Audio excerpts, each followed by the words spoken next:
How to find the first text message with a contact. To get started, first of all go ahead and open up the Messages application on your phone.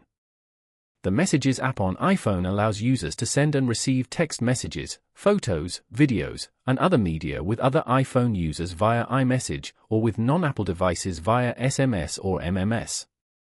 It also supports features like group messaging, voice messages, and the ability to schedule messages. You are now in the Messages page where you can view all your messages. Go to the search bar at the top and type in the text that you're looking for. You will now be able to see all your messages and conversations that contain the text you just searched for. Tap on any message to view that conversation.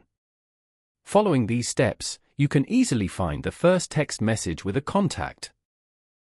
Thank you for watching. Please leave a like if this tutorial helped you, or leave a comment below if you have any questions related to the video.